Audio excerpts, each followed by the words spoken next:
Okay, we'll start with the statement, and then we'll go to roll call. Okay, so um, pursuant to Executive Order number 20-139 issued by the Office of the Governor Ron DeSantis on June 3rd, 2020, local governmental bodies may conduct meetings without having a quorum of its members present physically or at any specific location, and utilizing communication media technology such as telephonic or video conferencing, as provided by Section 120.545B2 of the Florida statutes. Procedures for the public comment will be explained by the city attorney shortly. The members of the Wynwood Design Review Committee appearing remotely for this meeting are Victor Sanchez, Mark Coleman, Paul Lardy, Daniel Lombardi, Amanda Hertzler, David Charette, and Gustavo Bernblum. Also appearing remotely are Kevin Martin, WDRC liaison, and Daniel Diaz, city attorney. Mr. City Attorney, please state the procedures to be followed during the meeting. Thank you, Mr. Chair. Any person who is a lobbyist pursuant to Chapter 2, Article 6 of the City Code must register with the city clerk and comply with related city requirements for lobbyists before appearing before the WDRC. A person may not lobby a city official, board member, or staff member until registering. A copy of the code section about lobbyists is available in the city clerk's office or online at www.municode.com. In accordance with Section 2-888 of the Florida statutes, of the City Code, written notice for this virtual meeting was provided to the city clerk at least 7 days prior to this virtual meeting. Since this is a virtual meeting as authorized by the governor of the state of Florida, members of the public wishing to address the body may do so by visiting www.miamigov.com/virtual boards to submit their written comments via the online comment form. Members of the public may also call 305-250-5346 to provide comments via the dedicated WDRC public comment voicemail. All comments submitted will be included as part of the public record for this virtual meeting and will be considered by the WDRC prior to any actions taken. The WDRC will accommodate any speakers desiring to appear in person, subject to all applicable emergency measures in place to prevent the further spread of COVID-19. Speakers who appear in person will be subject to screenings for symptoms of COVID-19. Any person or persons exhibiting symptoms of COVID-19 will not be permitted to enter the bids office. All interested parties are required to abide by all state, county, and local emergency orders and are urged to remain at home and practice social distancing. If the proposition is being continued or rescheduled, the opportunity to be heard may be at such later date, but before the WDRC takes action on any such proposition. When addressing the WDRC, the member of the public must first state his or her name, his or her address, and what item will be spoken about. When the WDRC takes action or votes on any proposition before it, it shall do so by a roll call vote, which shall be recorded by the executive director and included in the record. Please silence all cell phones and other noise-making devices. Any person with a disability requiring assistance, auxiliary aids, and services for this meeting may notify the city clerk and BID executive director. Please note WDRC members have generally been briefed by BID staff and or the city attorney's office on items on the agenda today. The WDRC is using Zoom to hold its October 26, 2020 virtual meeting. Zoom is a cloud platform for video and audio conferencing, collaboration, chat, and webinars across mobile devices, desktops, telephones, and room systems. In order to ensure that the public has the ability to view the meeting, the WDRC will broadcast the meeting, and the meeting can be viewed live on Miami TV, miamigov.com/TV, through the city's YouTube channel at www.youtube.com/City of Miami GOV, and on Comcast Channel 77 within the City of Miami. The broadcast will also have closed captioning. Additionally, the WDRC has not selected a virtual platform that requires the public to purchase or download any additional software or equipment to watch this meeting. Aside from the Zoom platform and that the participants will be appearing remotely, the public will have no discernible difference in their ability to watch this meeting. The WDRC has developed several methods for ensuring public comment for this virtual meeting. It has established the following two options. The first new option allows the public to provide public comments via the dedicated WDRC public comment voicemail by calling 305-250-5346, where the individuals will be able to leave up to a 2-minute message that will be played during the virtual WDRC meeting. The second new option allows for the public to submit comments via the WDRC online comment form. The comments submitted through the comment form have been distributed to the board members and city staff throughout the day so that the WDRC members can consider the comments prior to taking any action. Additionally, the online comment form will remain open during the meeting to accept new comments and distribute such comments to the WDRC members up until the chairman closes public comment. For all the aforementioned options, all the comments received will be included in the public record for this virtual meeting. For these two new options, the WDRC also created a simple set of instructions explaining how the public may submit their comments via either option. Those instructions were provided in the notice of the public and have been published online at www.miamigov.com/virtual boards. Additionally, like any other WDRC meeting, the public may provide public comment at the BID's office. The WDRC has set up a terminal in the event members of the public wish to travel to the bid office to provide such public comment. However, due to COVID-19, all speakers desiring to appear in person will be subject to all applicable emergency measures in place to prevent the further spread of COVID-19. Speakers who appear in person will be subject to screenings for symptoms of COVID-19. Any persons exhibiting any symptoms of COVID-19 will not be permitted to enter the bid office, but will be able to participate through the aforementioned remote options. These three public comment options established and provided for this virtual WDRC meeting complied with sections 286.0114 and section 120.54 of the Florida statutes. The WDRC has published an agenda as well as was included in the notice to the public pursuant to the city code and the items and topics that will be discussed at the virtual bid meeting. Additionally, the public has been given the opportunity to provide public comment during the meeting through the terminal at the bid office and online public comment form, and within reasonable proximity and time before the meeting and during the meeting via the public comment voicemail and online public comment form.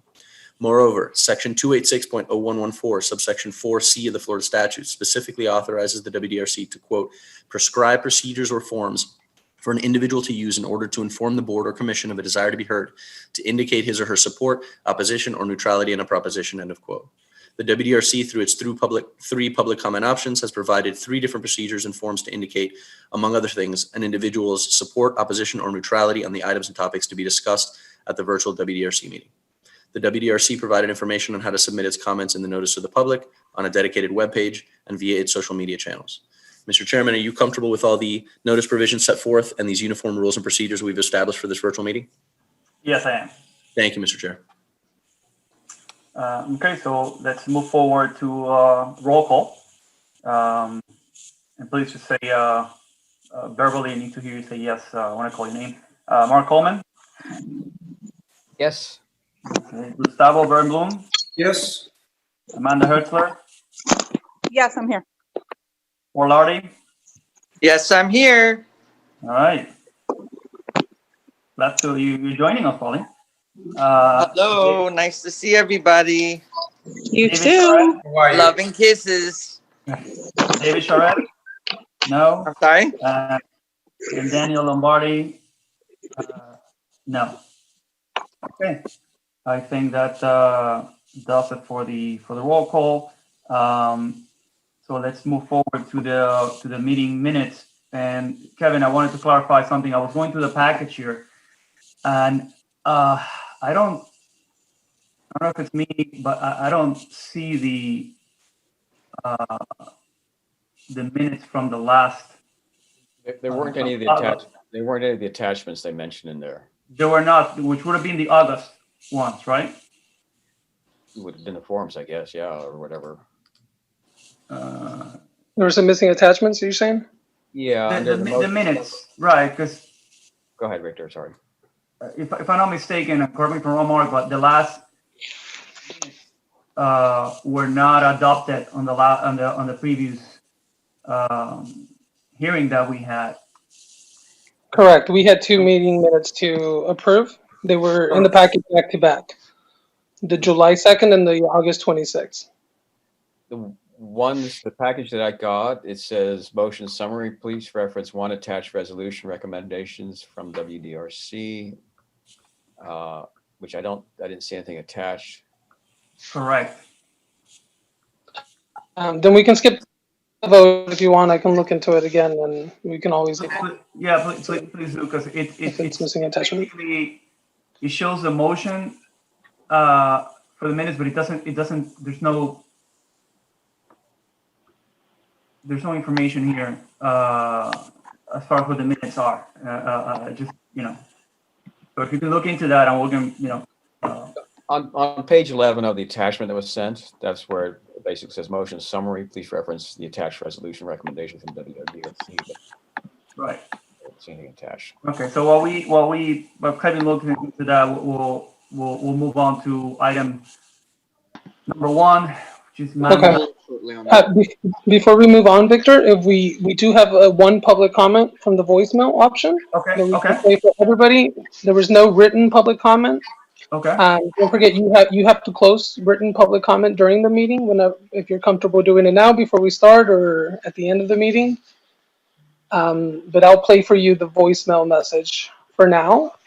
Okay. Now, let me ask you a question. Typically, we've done it in the past. After each item, we kind of check to make sure there's no public comment on that particular item? Yeah, we can do it that way. I mean, that's the way we've done it in the past. So I prefer to do it that way because it gives us the input from the public for that particular item at the time for discussion. Absolutely. But you say you had a comment, is it for a particular item?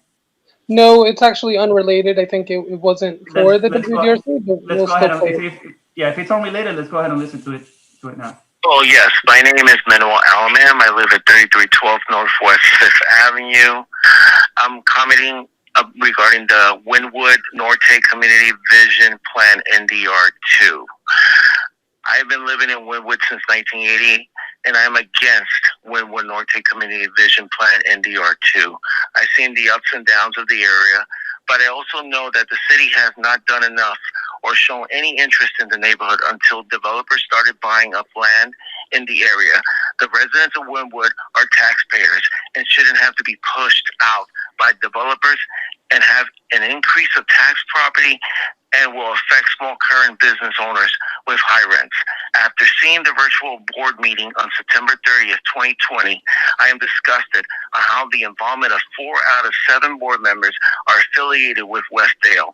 I'm sad during a pandemic, developers and lawyers are using their powers to mislead the residents of Wynwood, when in fact this project only benefits Westdale. That's Okay. the only comment. Do the Okay. vote. Not necessarily related to Correct. Whatever. one or WDRC, but Yeah, Correct. the WDRC only sees the NRD1. We have nothing to do with NRD2. Correct. Right, Correct. I know. So- It's just it seems the member of the public thought it was the bid meeting and left that Right. comment. right. Yeah. So that's that. And then another announcement before we get going, because of the communications or the lack of resources in the communications and broadcasting, we have to end this meeting at 11:55 the latest. We have a 2-hour wait. Well, let's get going. So Alrighty. 11:55. All right. Item number 1. So 11:55. Is that what you said? yes. So the first item is Mantra, the Peruvian cuisine restaurant. It's coming in for signage permit. And we have Pilar Morales Pilar joining us. I'm gonna be Pilar, are you with us?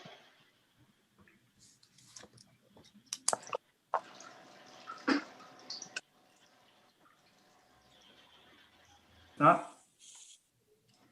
Pilar, I think she's on mute.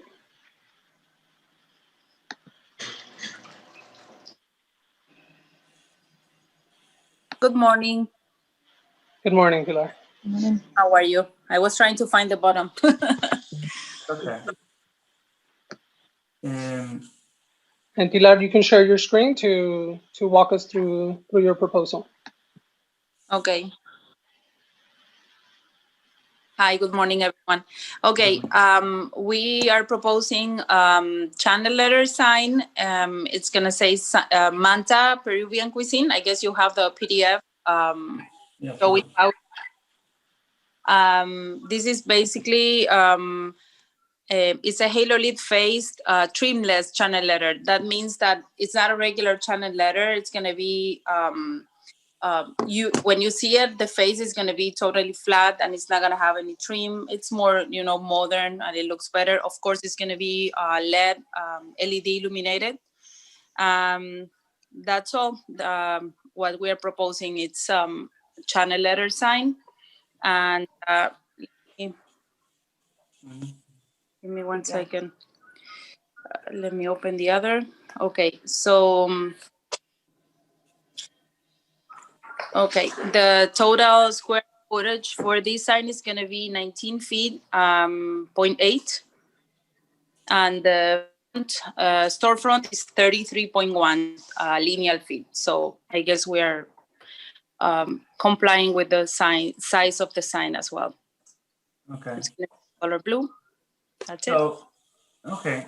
So let me ask you a question because I'm seeing here. It's saying they're halo lights. I see that it has an acrylic face in front of it. Yeah. So typically halo, they're kind of like backlit, right? I'm sorry. It's a dual channel. It's going to be illuminated from the back and on the front. Okay.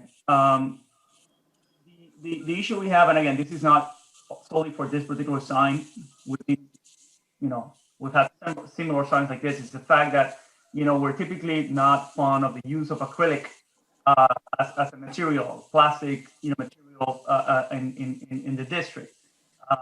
It's a little bit of a slippery slope between the use of acrylic and conventional signage that are being used in multiple locations. I mean, I personally don't have anything against the graphics themselves. I like the font a lot, actually. I think it's pretty cool.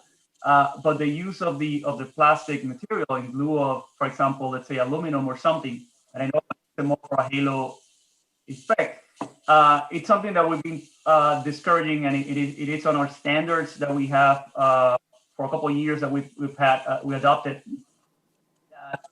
Discourages the use of acrylic in signs. So that's my main issue here. I mean, I'll open it up to the other board members to discuss. So, Mark, I'll start with you. Yeah, I think on our sort of sign recommendations, we don't generally allow front lit acrylic signs. Your sign says white acrylic front face. The sign looks like it's blue, so that's one thing that's not clear to me. I do see that you have a frosted polycarbonate backing, so I guess that's where your lighting kind of bleeds through on the back. Generally, the front lit channel signs we have really not allowed, and we've asked people to do backlit signs. As we see on one project coming up shortly, where they're not actually in here for signs, but they have huge front lit channel signs, channel letters, is something that I think we really need to kind of be consistent about. Right. So again, like Victor, you said, I think the sign graphic itself is quite nice. I do have a question because it looks like the bottom piece of the sign is different and it's not really explained in any of the details. It looks like it's a version of a box sign, I guess, with cutout letters in front, internally lit. So I do have some concerns about that, although it is relatively small. So also I'm a little confused because the picture shows, a light coming from above also. So I don't know if that is just an existing light on the facade that is coming out, or if that was proposed light also. Looks like an existing light fixture. Is that meant to stay there, or is that coming out also? I'm not sure. I have to ask the owner, but that light there. Regarding the face of the channel, you said that it says white. If you read, it says white acrylic faces with first surface translucent vinyl. The translucent vinyl is going to be blue. It's usually, used to give. That we definitely have not been approved. Vinyl appliques tend to, Fade over time. Fade or peel or look kind of not really survive. But in general, I think the graphic is great. If it was reversed to a reverse channel lit, I think it would be fine. My caveat being the little box on the bottom. So quickly, Pilar, going back to what Mark said, the lower sign where it says Peruvian cuisine. Yeah. How is that one made? Because really doesn't show here anywhere on the drawing. There's no section of it or not. That's the same thing. It's a dual lead channel. The face it's gonna have. It's not gonna have because you're not allowing us to have it. But it's acrylic face with vinyl lettering. It's gonna be cut out. So it's gonna be the blue vinyl with the cut out letters on the acrylic. So it's so it's an acrylic box. It's a channel. It is a channel. Yeah, because and the profile that shows behind, because it shows like there's like a profile. What is that exactly? There's like a.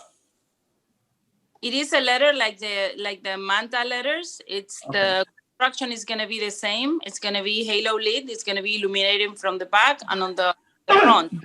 The front face is gonna have the vinyl with the cutout lettering, so you can read Peruvian cuisine.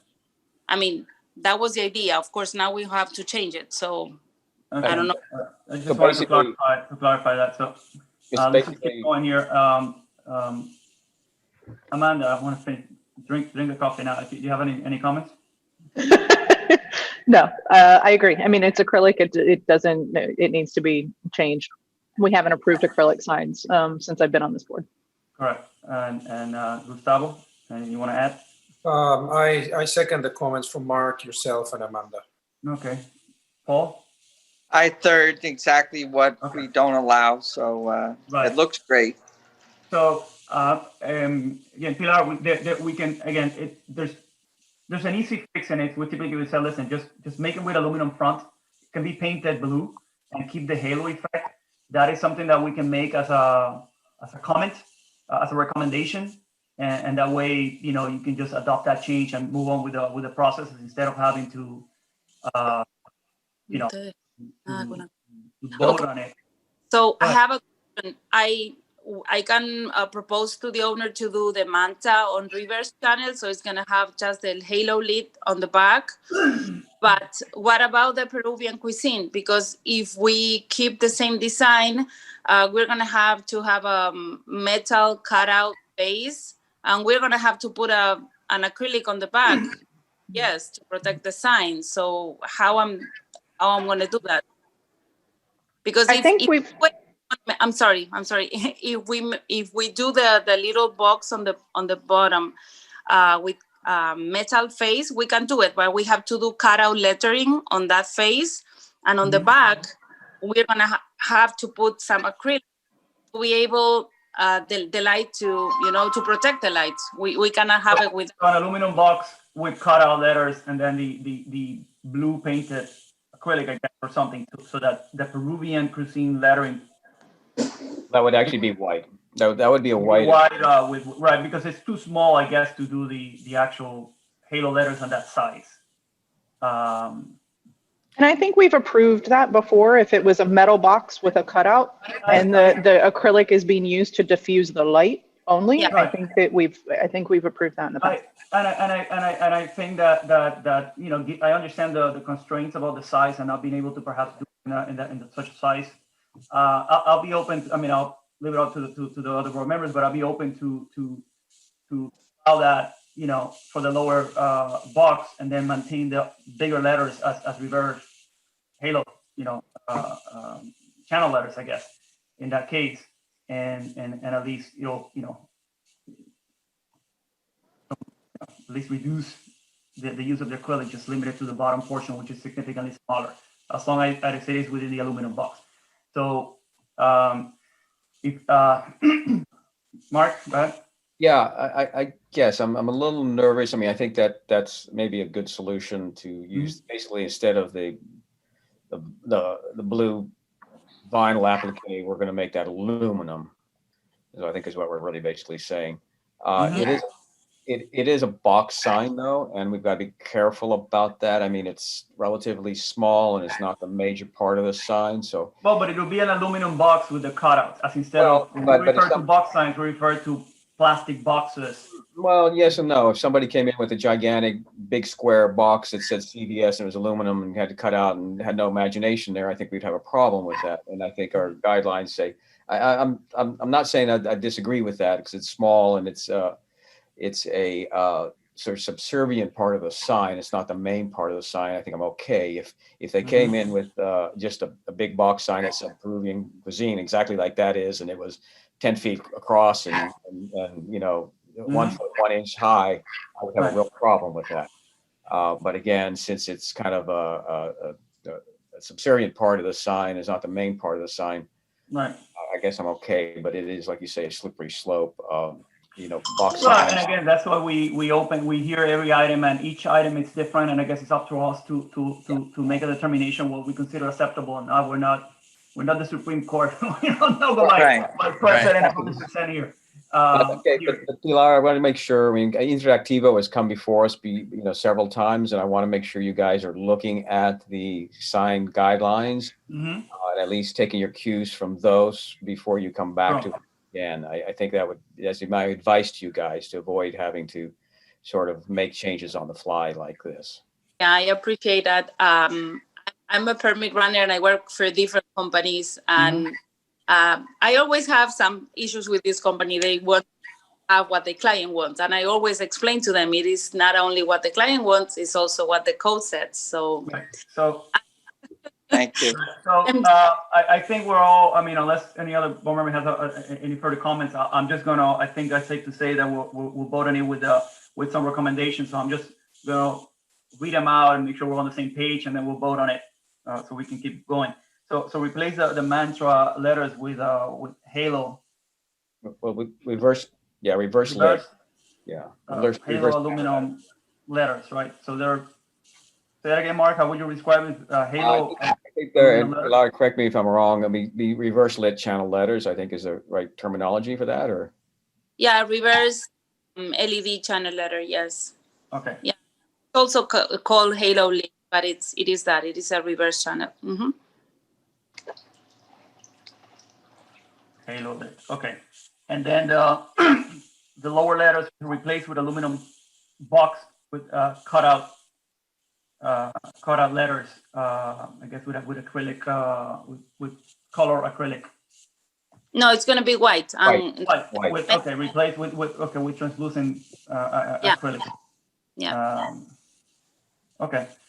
All right. So having cited those conditions, I'll make a motion to. It's just the one condition I think is no surface mounted or what is the one? No exposed conduit. Conceal electrical conduits. Yeah. No exposed conduit or electric boxes, I think is what we always. Yeah. Okay. That's that one in. Conceal electrical conduits and wires. All right. So I'll make a motion to approve with set conditions. I'll second it. Second by Paul. All right. So Mark. Yes. Okay. Paul. Yes. Amanda. Yes. Gustavo. Yes. Myself. Yes. Great. All right. Thank you, Pilar. Let's move to Okay. So I just submit the new plans, and we don't have to come back to the board. Correct. You deal with zone directly from now on. Okay. Thank you. Thank Bye. you. Bye. All right, let's move on to item number 2. Alrighty. Dogfish at Miami. So yeah, item number 2 is Dogfish Head. It's located at 325 Northwest 24th Street. It's a T50, and this is also a signage application, and we have Manny Sagot with us for this application. Good morning, Manny. Hello, good morning. Good morning, Manny. Can you guys hear me? Yes. Okay. Yes.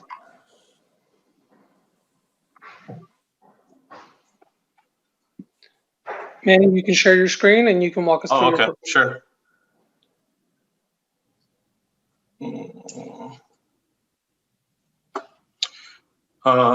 These are basically the signs that we're proposing. Well, that Dogfish Head is proposing. We're the sign vendor here, so we're gonna be producing these signs. Dogfish Head over here on the right-hand side, that's a reverse lit channel letter. Miami right underneath it, they're proposing to put a neon sign here, an exposed neon sign. To the left here, we continually hot is also going to be a reverse lit style channel letter. Following over here, engine quenching engine, I believe. Yeah, that's also going to be a reverse lit channel letter. The last sign they're proposing is this wall mounted eats signage. It's kind of like a I would call this a blade sign. Okay. So they just want to use this to promote their I guess their food truck that they're gonna be putting here. I just got a small sample here. I don't know if you guys can see it. This is more or less what they're proposing for that blade sign. Okay. Is it illuminated? Yes, I believe on the letters themselves. I think the letters themselves are gonna be illuminated. So this is gonna be metal, all this outside, and then eats itself is also gonna be a reverse lit channel letter on the actual sign. So similar to this, but the letters will be illuminated. Bulbs won't be here. They won't put any bulbs on it. Okay, so all the signs, all the letters are reverse Correct. lit with the exception of the Miami, which will be a neon. Correct. And then that neon is similar to what I'm showing here, where we will hide the wires into the wall with I believe this is some type of a connector with I believe this is also a conduit. I think it's metal conduit that will run into the wall, and that's how we will pass the electrical between each letter. Okay. I personally don't have any comments. I think the materials are within what we typically approve, and as well as the neon, which is something that we like, especially given that it's going to be all the wires are going to be concealed. So I'll open it up for discussions. Mark, I'll start with you. Don't really have any comments. I guess I didn't pick up the EAT sign there because I didn't see a detail for that. So you say it's aluminum, and I think what you showed or looked like it was, but it's hard for us to tell without any details or call outs of material. Yeah, and I was suggesting to make a condition, because it's not shown in here. I'll suggest to make a condition so that the each sign must be reverse channel letters, just to make sure that they follow the same criteria as the other ones. I can also have them present a more detailed plan on this, on what will be used, and the lighting and et cetera, kind of like how we did for these other signs as well. Yeah, but actually it's not reverse channel, is it? I think it's a box, a metal box. No. So that's why it's gonna be better if I show it to you guys. I believe it. I mean, I'm not sure if I can submit a revision at this point, or do I have to come back to the meeting again? Well, put up that image that you had there that had a little more detail on the blade side. Is it this one? Yeah, because that one looks like it's an internally lit box. Yeah, I mean, this is not that's why I would prefer to submit an actual plan on this, because this is just more or less a sample, but this is not what it's going to look like. I mean, it's going to be a box. You see, there's no lighting in here. So these letters here, arcade, will be, superimposed on here with some depth on it and some lighting coming around this area around the letters. Is that vinyl on top? Yeah, so that's why this is just a representation of what it's going to look like, but this is definitely not what it's going to end up looking like at the end. Yeah, I think the easiest thing to do will be just to basically we'll just exclude that sign from this approval, and then you guys can submit it at a later time with because it's really clearly not shown here anywhere. Correct. So let's just we can do that, Mark. We're going to basically approval the other ones and exclude the blade side for now to be submitted as a revision or as an additional, and I'll leave the zoning department to determine how they want to treat it. If they want to, put it on next month agenda or so, we'll see. That's what my question was. So if it's not submitted now, do I have to wait till next month again for them to approve it? Right, but what we're suggesting is it's doing all the other ones. Mm-hmm.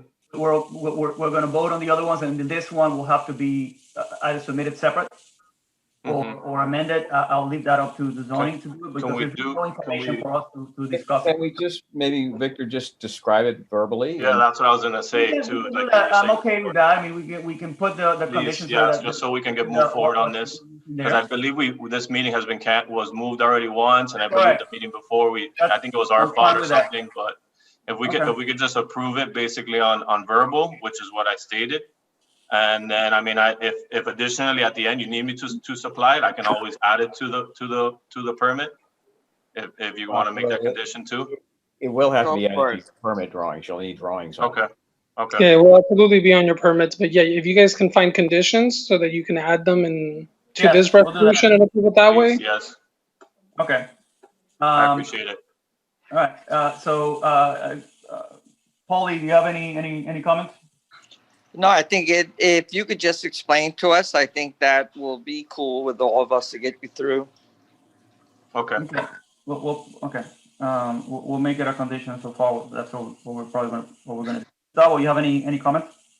Based on the drawings and the detail, I'm okay with it on what we are approving, and I want to just clarify the narrative of the other sign. Okay. So what I was suggesting to do was to write a condition that says a blade sign to be an aluminum box with reverse aluminum channel letters, halo lit. Yeah, instead of aluminum box, you say Okay. metal. You say Right, metal. there's Be a steel a frame. pretty specific. Because it could be galvanized metal. Say that again? Because I think it might be galvanized metal, kind of like the one that I Okay, showed here. with metal, metal box. Okay. I'm not gonna define the material. We just put a metal box with, but it's safe to say the letters are gonna be aluminum. Correct. I wouldn't say box. It doesn't need to be Aluminum or box. metal. I'm just gonna put this in case. You could put metal, I guess, because at the end of the day, they could be maybe also steel, More of I a guess. rustic look to it or something. Yeah. Right. Uh-huh. And I'll be okay with that. So I would just say the metal, the blade sign is to be metal with the reverse channel halo lit letters on it, I think. Well, no, that's what I wrote in here. I'm just not putting aluminum as a material because they may opt to do some kind of like other Yeah, Mhm. well, that's material galvanized or something, which would be pretty cool as well. right. I'll read it again, the condition, so we're on the same page. So blade sign to be metal, box with reverse metal channel letters, lit. And again, typically we put a condition here that all electrical conduits must be concealed. Correct. Okay. So, having said that, I'll make a motion to approve with said conditions. I'll second it. Who seconded it? That's Mark. Mark, okay. Okay, so, Mark, you vote. Yes. Okay, Amanda?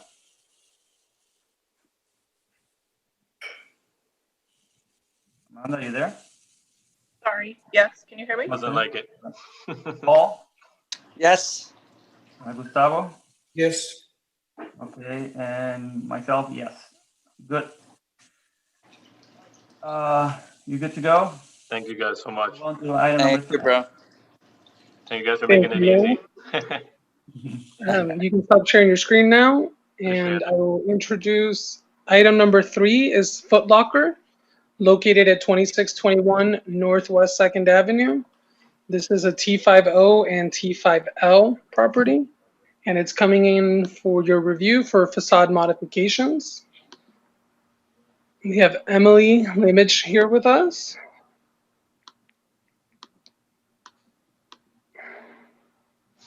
Emily, can you hear us? Morning. Yes, I can. Hi, Good everyone. morning. Is there anybody else from your team that is joining us? Yes, we should also have Kate Sauer and Nico from Tricarico, our architect of record. I don't see them on the board, but they are on the line. There's Kate, and then, yep, and there's Nico. Okay, feel free to share your screen and walk us through your proposal.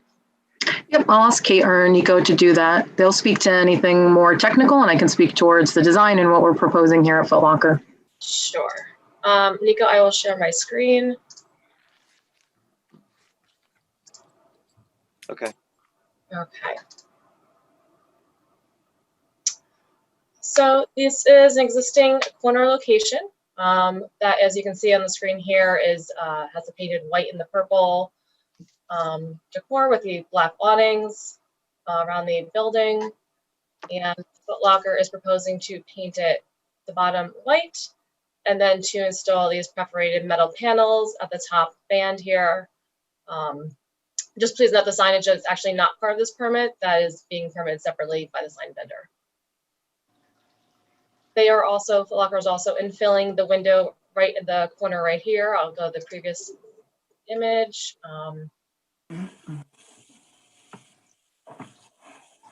That window is being infilled just because it's occurring in the sales area so they can merchandise better.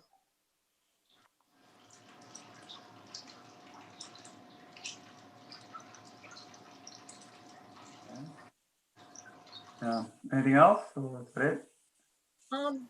That is mainly it as far as the finishes go for the storefront. Can you explain a little bit more on that metal? What exactly is that? Is the Sure, I could take over from here. So the metal capping, the mesh metal that you see there, it's a striped pattern, and then we're proposing new signage on top. The mesh pattern actually comes from another location that we did in Melrose in Fairfax, California, and it's part of our boutique concept that we're doing. We're just trying to bring the facade a little bit more down to a pedestrian level for the people walking on the street, caps the building, gives it a little bit of a different look compared to the surrounding stores. So it's kind of the look we're going for here. Okay. All right. Okay. Thank you for presenting. So when I looked at this drawing and I looked at the store, we've been for the past, I don't know, 4 or 5 years that the WDC has been on. We've been trying to maintain the character of the neighborhood. It's a neighborhood that thrives with the art and cultural components that define it.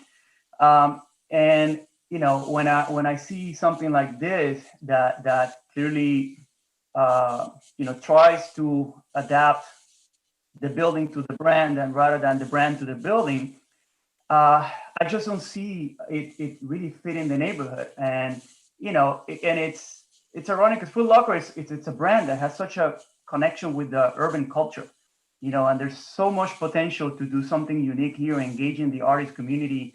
And I know you guys have done it in other locations where there's murals being incorporated into it or something.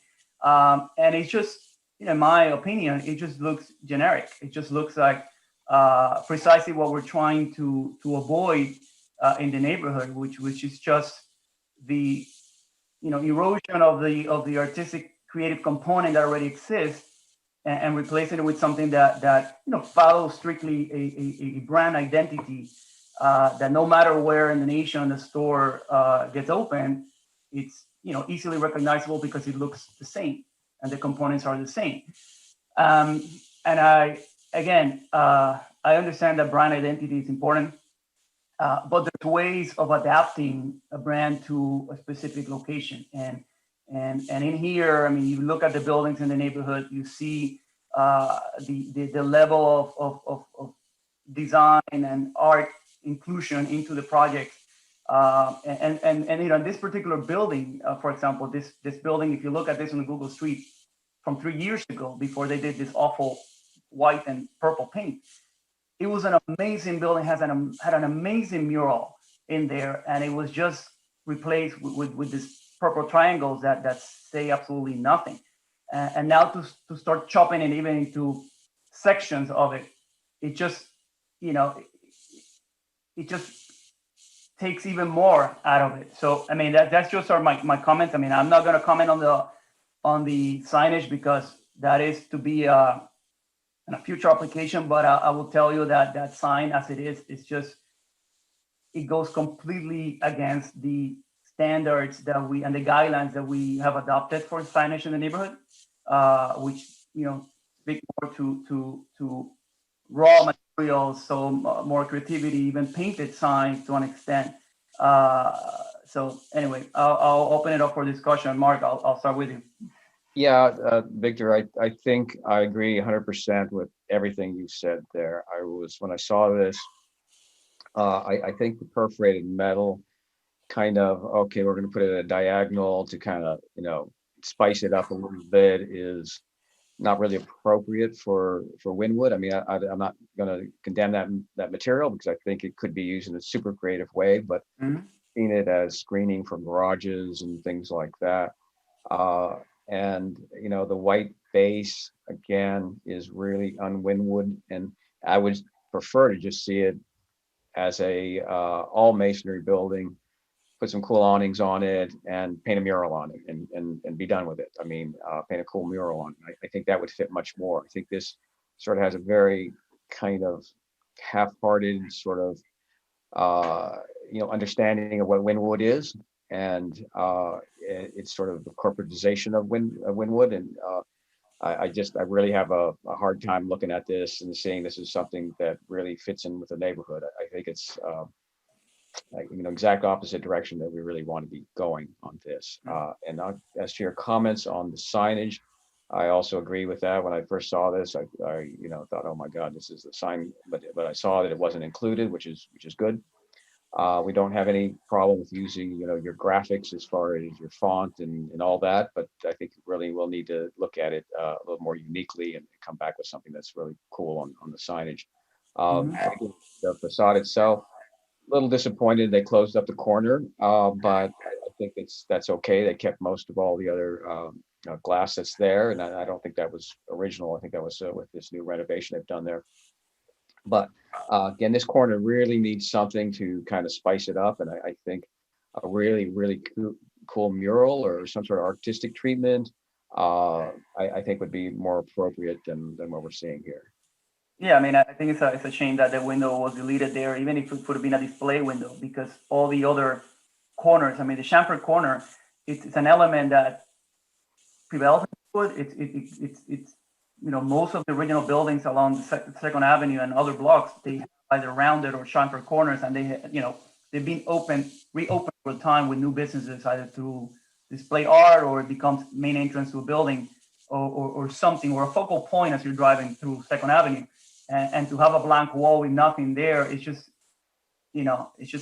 takes away that focal point out of the equation. But anyway, Amanda, you have any comments? Yeah, can you hear me? Yes. Yes. Okay, great.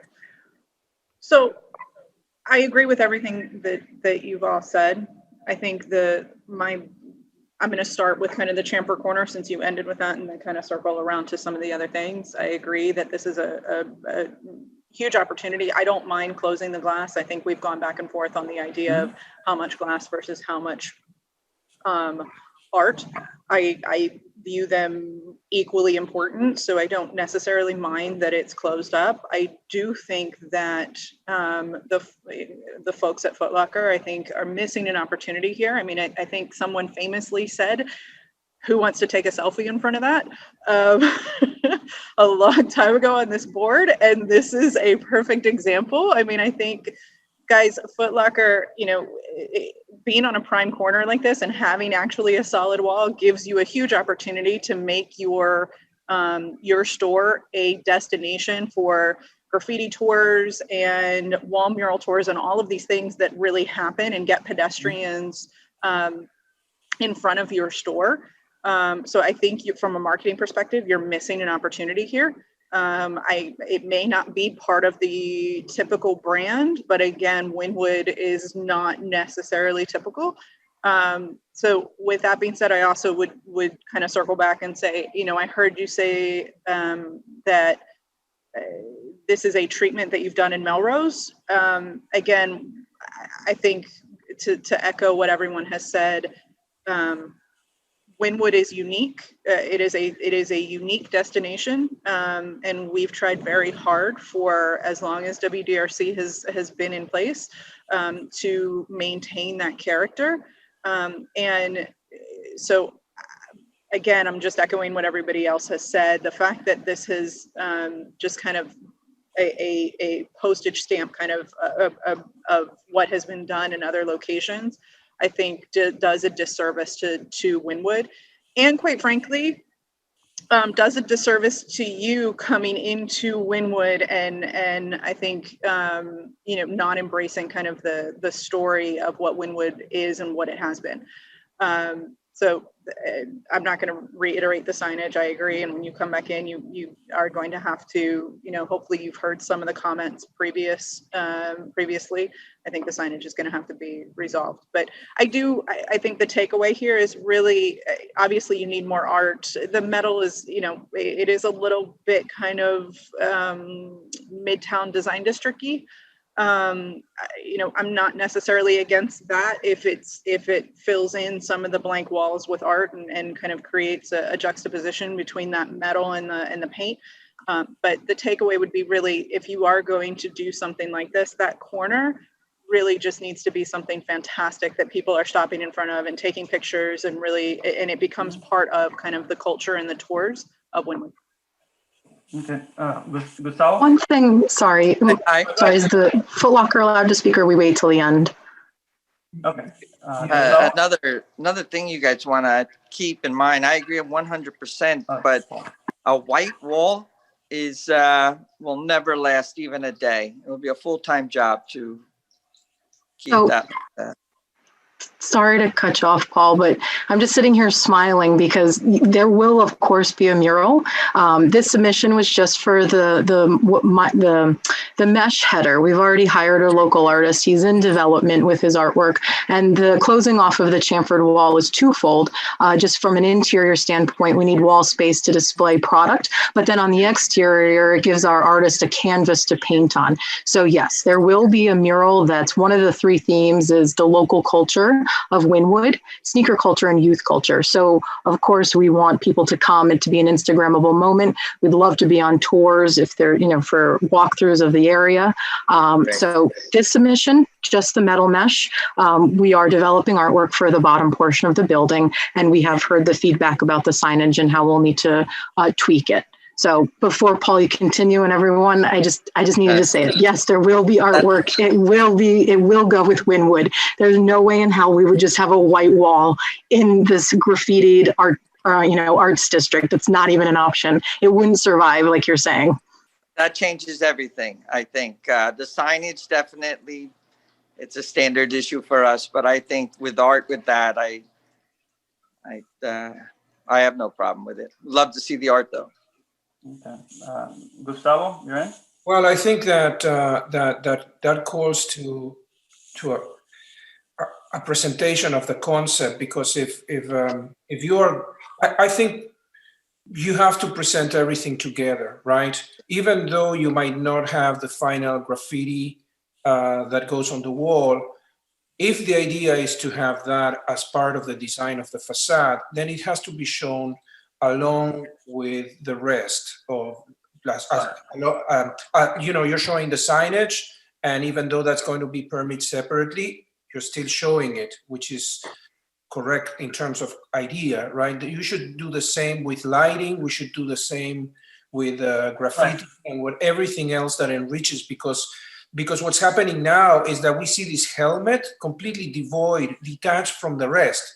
And so I second all the comments. I'm not going to repeat what others said because I'm in complete agreement, but in my opinion, there's a complete break between the top and the bottom, and a break further more with what Wynwood represents. So I encourage the applicant to really come back and show us everything together.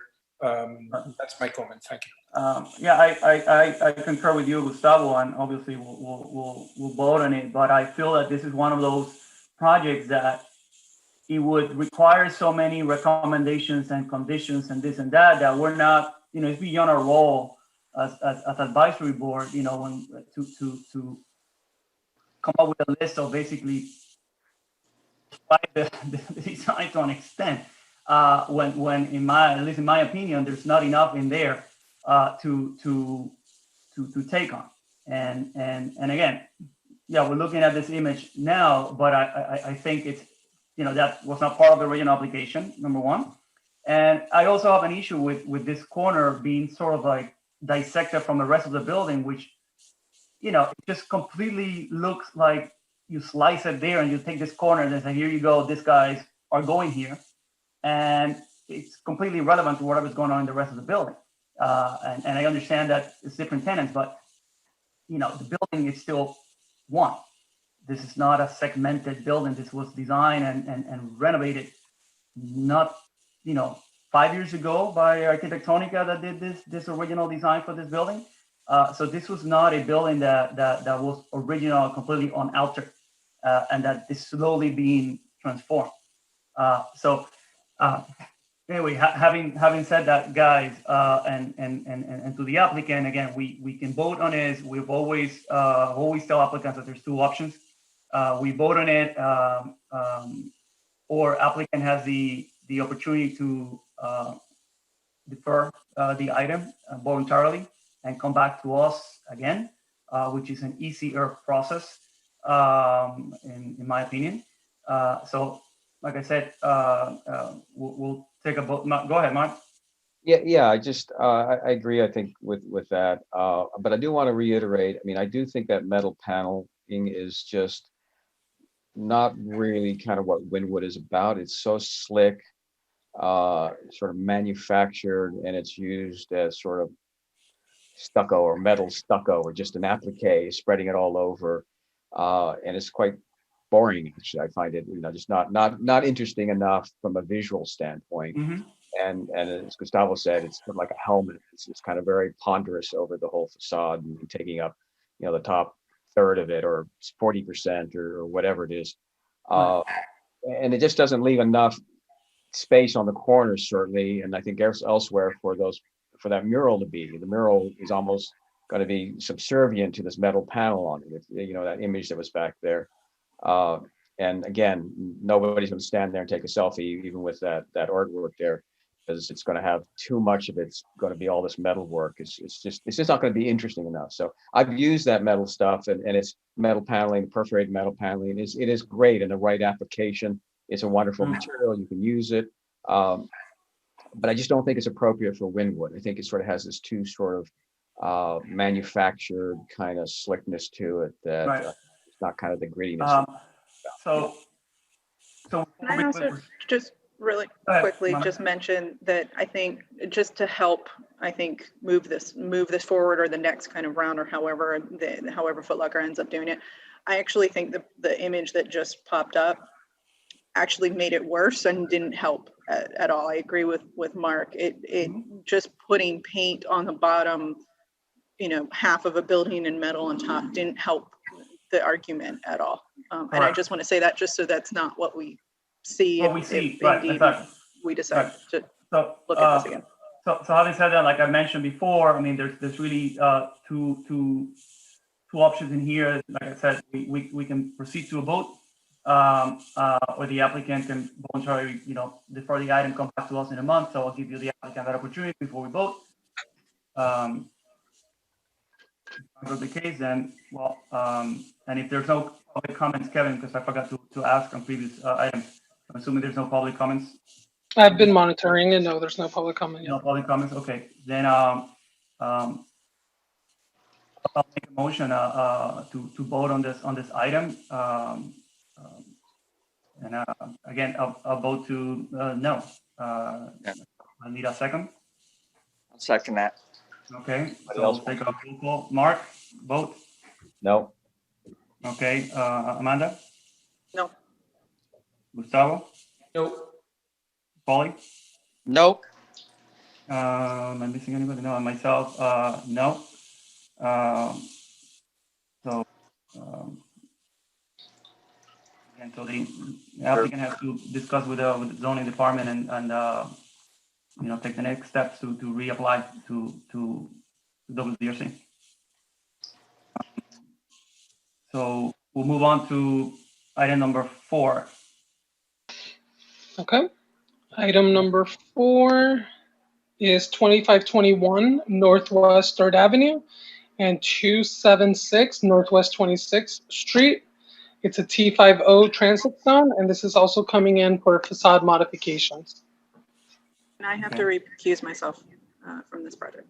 Okay. Thank you, Amanda. And we have Valentina Sarpa joining us.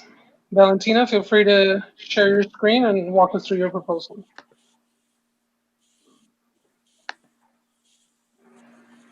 Can't hear you. Yeah, you're muted, Valentina. There you go. No. Hello, can you hear me? Good morning. Yeah, we got it. Hi. I don't know if you can see my screen now.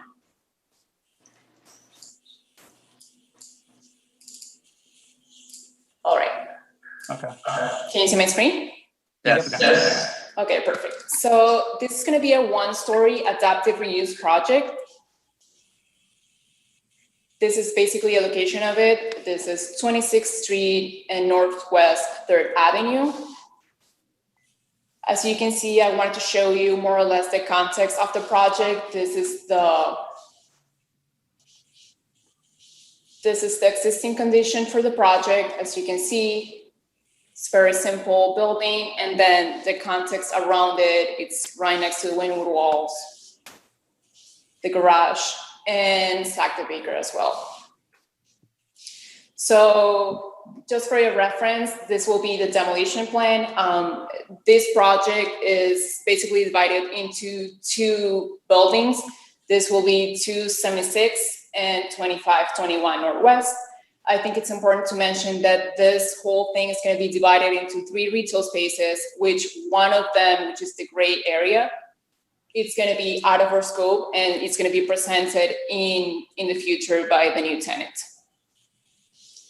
Demolition elevations, as you can see, very simple, just creating openings for storefronts and trying to keep as many existing walls as possible.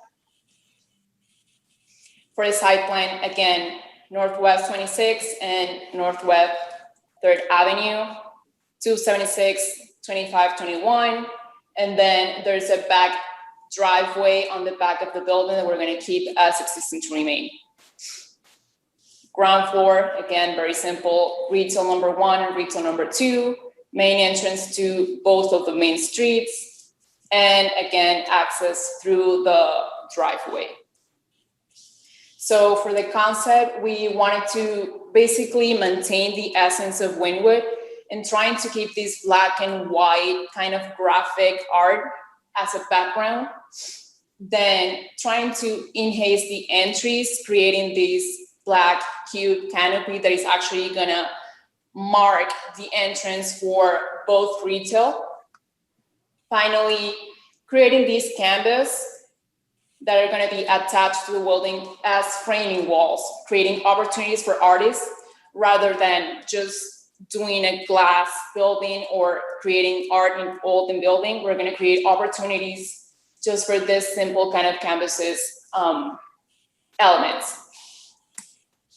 Finally, this will be your final result. As you can see, the entrance, that is also going to be opportunity for signage, which is going to be under a separate permit, canvases, and combined with some storefronts, trying to keep as many existing walls as possible, of course.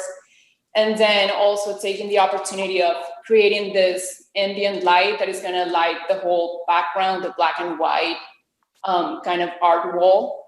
And then going back to the gallery idea with this canvas, we're adding this picture lighting basically to make these canvases pop. Some of the elevations, we're trying to keep it very simple. Everything is going to be stucco with different colors, and these are only placeholders for art, but this is more or less the look that we're trying to achieve. And finally, some renderings showing all the angles of the building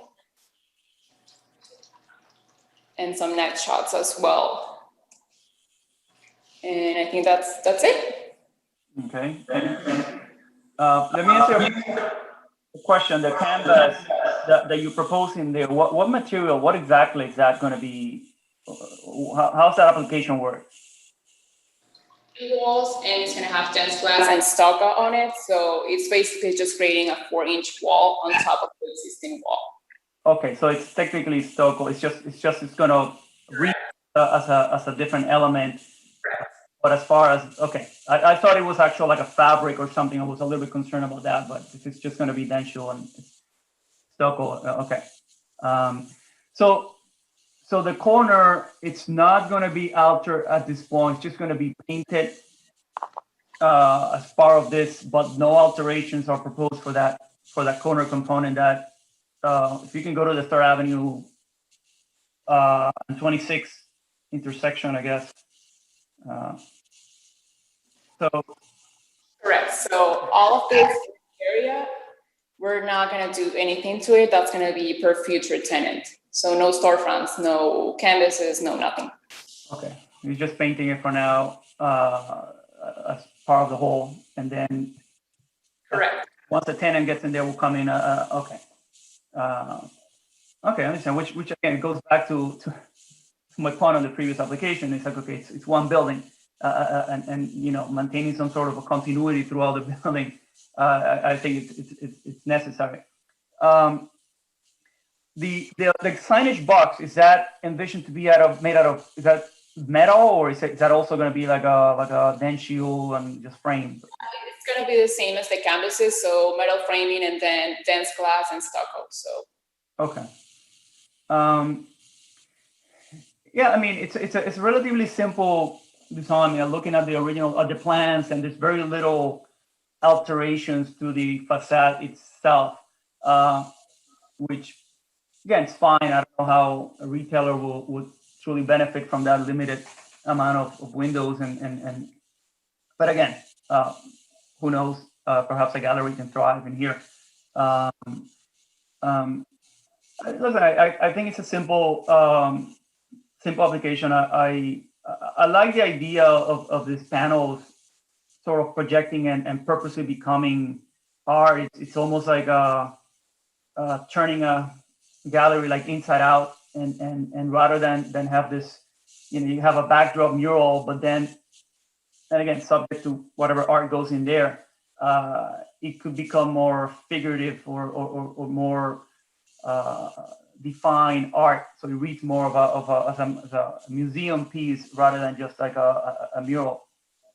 And I know that one of the tenants here next to this is a museum of graffiti, and it's the same owner of the building. So I'm assuming that there's some sort of collaboration and vision there to bring some of those artists from that the Museum of Graffiti represents to curate it. So I know there's a solid connection as far as curation goes. I don't think this is we'll find someone and somebody will take care of it. I know that connection exists, so that gives me a little bit more peace of mind that this will be carried out by reputable artists and by someone that understands what Wynwood needs. I'm a little bit concerned about the lighting, and I know you briefly mentioned that, and I'm just trying to understand how this could work between lighting the building and lighting the art, and the shadows that are going to be generated by these murals, these boxes projecting out a little bit. I don't know to what extent you guys have studied that, if it's just going to be wall washers and then some kind of a LED strip or something wall washing the mural. Can you give us a little bit more input on that, on the lighting, proposed lighting scheme? So I don't know if you can see it here right now, but we are creating LED around each canvas just to light the background. Okay. And some picture frame on top of each canvas that is going to wash out the entire mural itself. Okay. So the canvas itself is going to hold perimeter light that's going to wall wash the wall, and also lights are going to bleed. Correct. And okay. Correct. Okay. So got it. So you can have a little bit like a cove or something detail to conceal the light behind the canvas. So Yeah, it's definitely going to be a recess inside of the canvas, and it's going to be a 2-inch channel inside of it. So you're not going to see it, and it's not going to be protruding the exterior of the canvas. It's going to be completely hidden. Okay. Yeah. Okay. I don't have any more comments. Mark, if you want to go ahead. Yeah, no, I think it's in general, it's a great idea. I love what you guys are doing there. You're not just cutting in a whole bunch of massive amount of glass, which is one of our sort of continuous comments all the way through, that we're losing sort of what Wynwood is, and we're becoming just a retail center. So I think that's really wonderful. I would like to see a little bit more detail about the lighting, because that's a sort of new revelation as far as writing a light around the canvas. We had a little section through that, and maybe a section through the entrance would have been helpful. And when I was looking at this, try to understand what those sign boxes were at the top, because it really wasn't explained. I sort of kind of figured it out after a while. I wasn't much sure what the materials were until Victor asked the question. And it looks like, at least I'm looking at one drawing that's a little different. I guess there's like a little bar light that goes across the top of the canvases. Is that correct? Yes, that's correct. Okay, so I think that'll be very cool. I'm just wondering what the city allows you to project out 4 inches if you're right at the property line. I hope they do. They have some flexibility on that, but I think it's wonderful. I really do like it a lot. I think you guys have obviously looked at this carefully and try to incorporate art and how the art is incorporated in the building. And it's not just, we'll just put a mural on everything. So I really like what you've done, and I really I don't think I have any comments on it whatsoever. Yeah, I guess, other than just those black boxes, those are stucco, is that right? Metal frame, stucco, okay. No, so I think that's really it. One comment would be to screen any rooftop equipment if you put new AC units in there. Right, correct. So Gustavo, you have any comments? Yes, I like this idea of a canvas on top of another canvas. It's a good idea for an adaptive reuse building in Wynwood. So I'm, positive on the approach of design and on the result. I was going to have questions on illumination, and those came up. My only comment would be that there's an opportunity to play with a finish that may be matte as opposed to glossy, and maybe there's something of that being explored in the daylight renderings that I see, specifically on the signage that is floating on top, as opposed to the stucco finish. So just to give it an extra layer of sophistication, that would be my point of view, to play with this idea of matte and glossy. But otherwise, I think it's a good approach, and I like where this thing has been taken. Okay, Paulie? I agree 100%. I love it, and I commend you on I guess you could remove that art, right, and keep it? Yeah, that's correct. Yeah, and obviously we don't ever put advertising in those placeholders, but I think it's awesome. I love it. Yeah.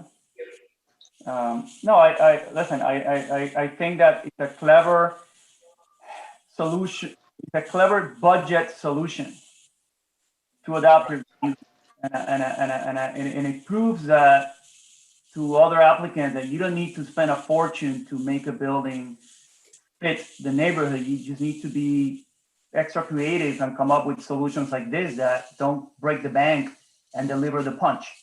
To an extent. Having said that, I mean, I think I agree with the comment from Gustavo. I think that there's an opportunity to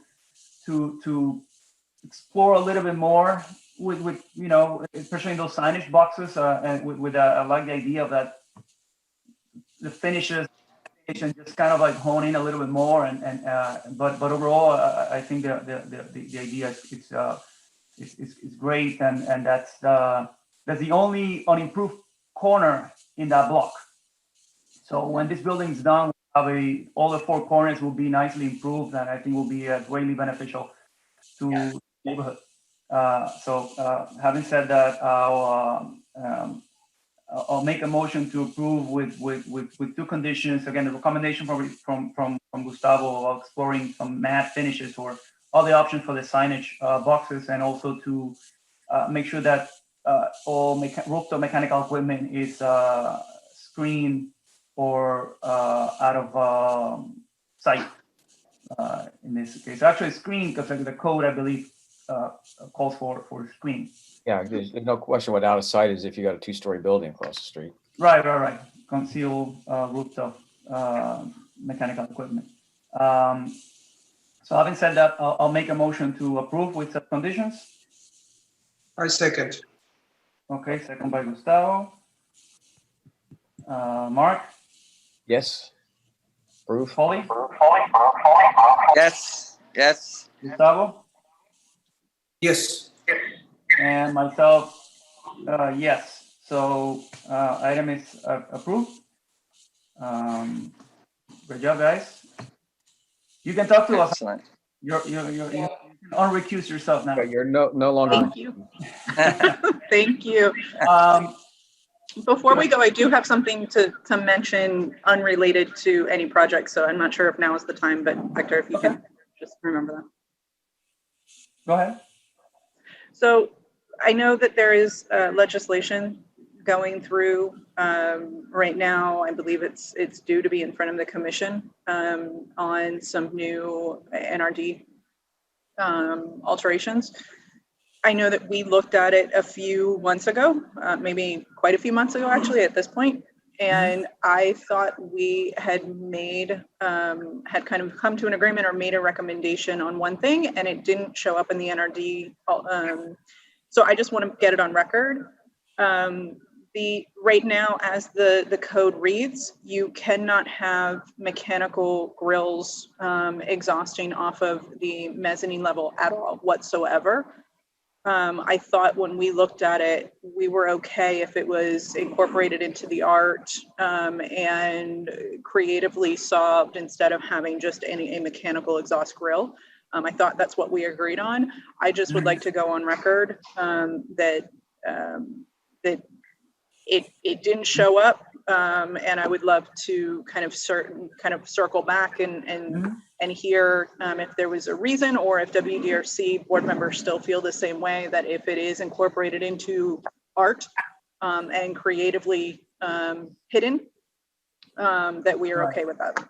Right, and I don't know the completely the rationale for that.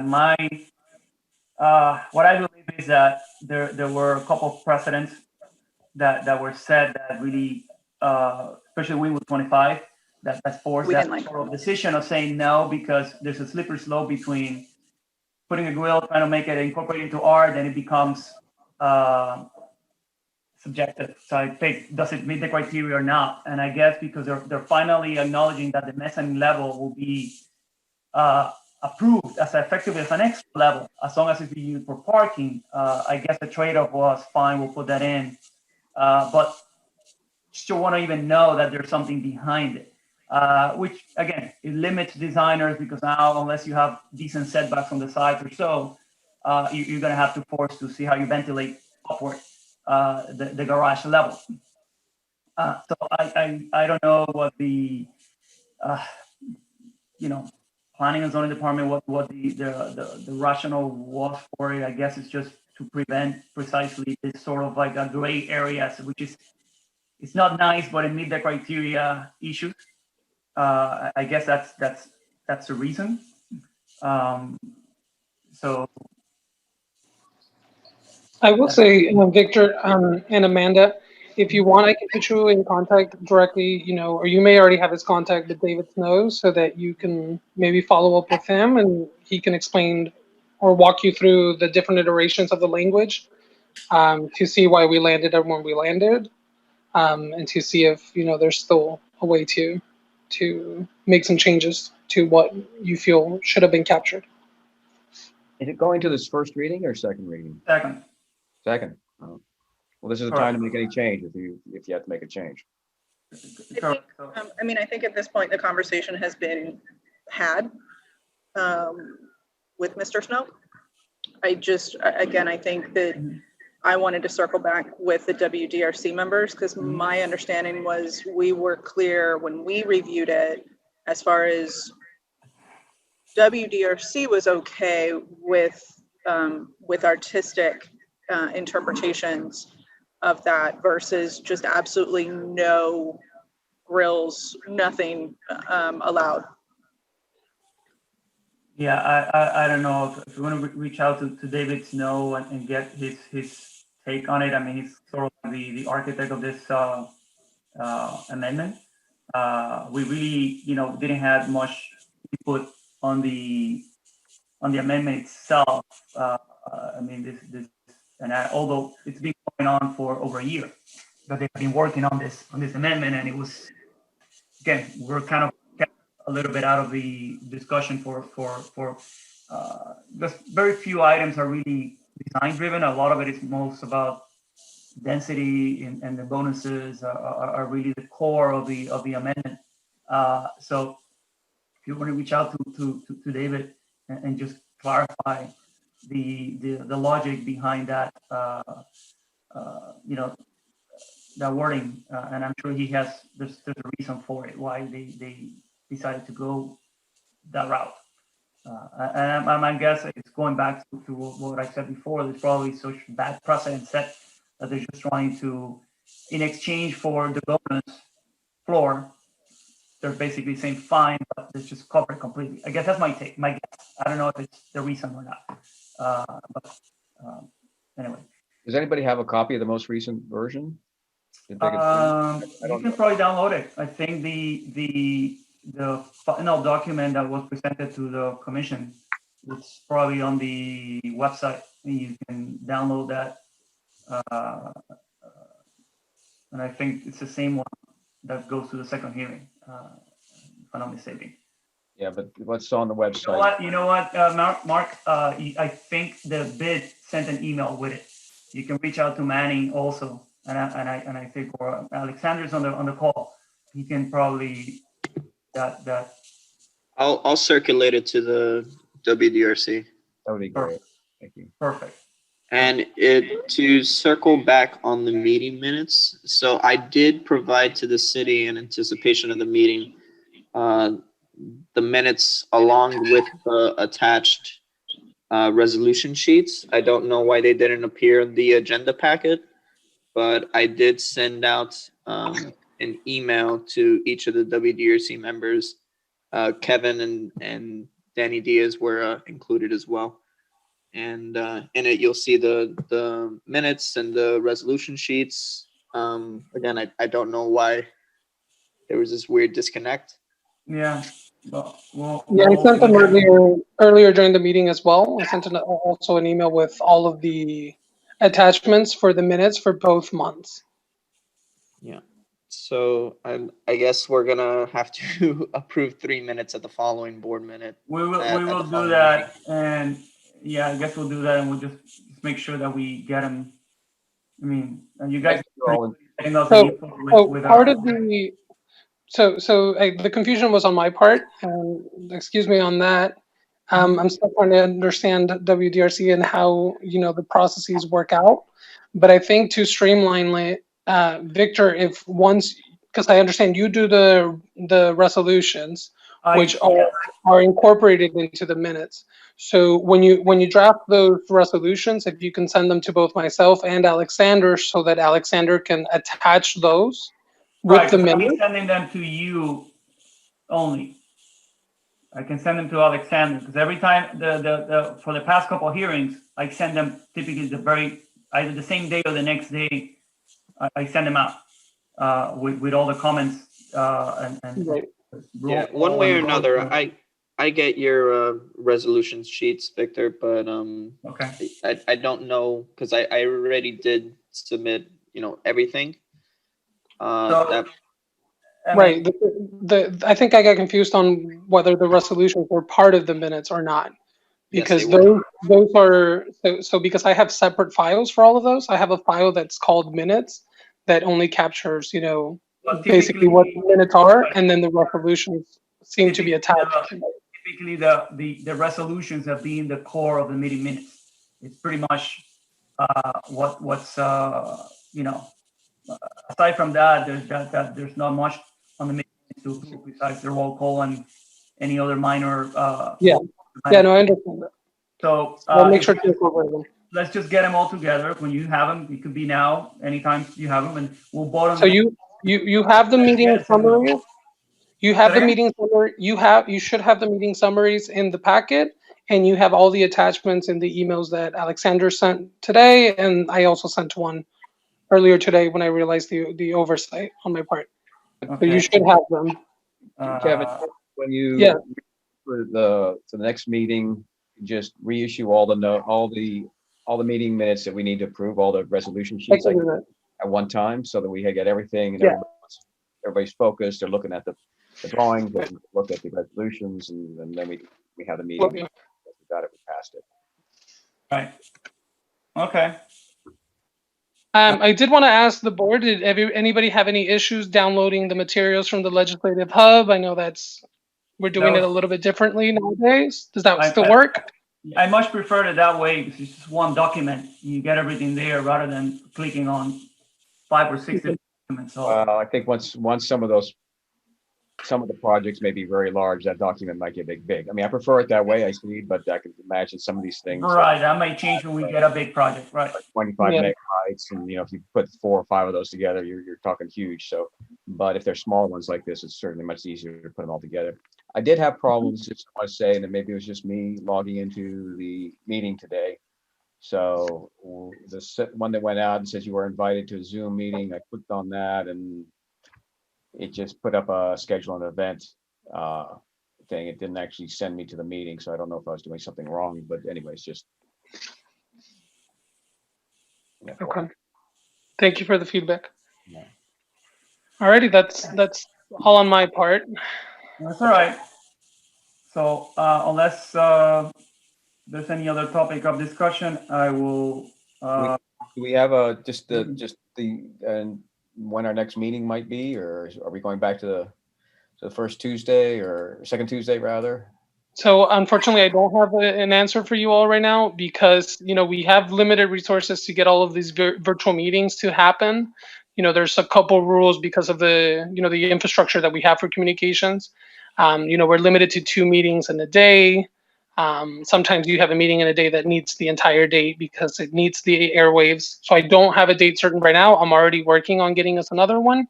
And I did want to ask the question, and I'm glad you brought this up, Mark, because the extension, the executive order from the governor ends on October 31st. So there is a possibility that if it doesn't get extended, the November meeting would have to be in person. So I did kind of want to ask in general, if that is the case, will this board be willing to meet in person? We can social.